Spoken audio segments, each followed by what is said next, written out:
Nah, sinergi yang kemudian perlu dikembangkan adalah ini. Di zaman Abbasiyah dulu, para penguasa itu senang dengan ilmu. Bahkan seorang khalifah mengundang ulama diskusi di istana. Nah, sekarang nggak terbayang. Nah, yang diundang ke istana itu ngomongnya bisnis. Dulu ada begitu. Bahkan seorang khalifah itu memanggil Ibn Rushd, tolong tuliskan untuk saya hubungan antara syariat dengan filsafat, agama dan filsafat. Akhirnya Ibn Rushd nulis itu. Jadilah buku namanya Fasrul Maqal Baina Syariah wal Hikmah Minal Ittisal.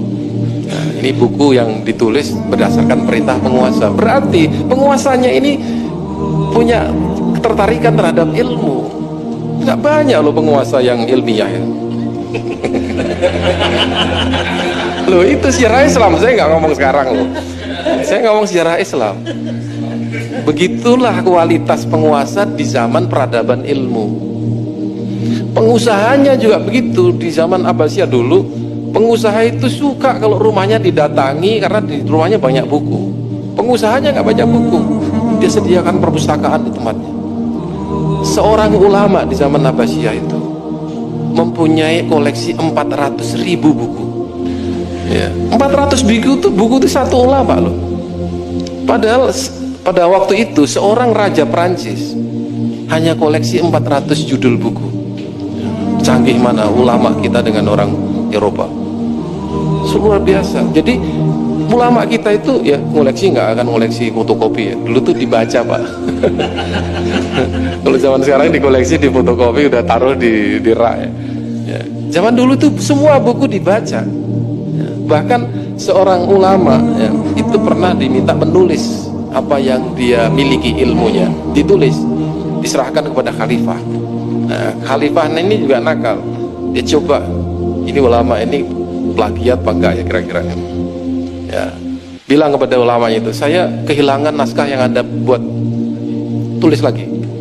Tulisnya itu nggak pakai pakai footnote, tulis lagi persis seperti yang diserahkan kepada khalifah. Berarti ilmunya seorang ulama itu betul-betul malakah. Nah, di situ al ilmu fis sudur, ilmu itu di dalam hati, la fis sudur, bukan di dalam fotokopi. Jadi sinergi ini yang sekarang belum ada. Kita mengharap nih ada konglomerat yang duitnya nggak karu-karuan itu, mbok ya sebulan di 1 M gitu untuk para peneliti-peneliti ini. Ya. Udah nggak usah mikir diserahkan merem itulah, nggak usah nanti profitnya seberapa, nggak usah. Nah, itu nggak ada kita ini. Dulu para pengusaha kita itu sudah untuk ilmu itu luar biasa. Satu, pengusaha, masyarakat juga harus mendukung, penguasa mendukung, yang sekarang media massa juga harus mendukung. Ya, perkembangan apapun yang didapat oleh dicapai oleh orang Islam dalam bidang sains itu harus di blow up di media massa, sehingga inilah temuan umat Islam. Nah, ini yang kita kekurangan, yang didominasi media massa sekarang ini kan hiburan melulu. Sesuatu yang menghibur itu yang menarik untuk dibaca. Kalau tidak menghibur, tindak kekerasan menarik untuk berita. Jadi pembunuhan, pelecehan seksual, kok nggak ada berita ilmu yang ya berita temuan sebuah mengenai, kayaknya nggak menarik itu media massa untuk memuat itu.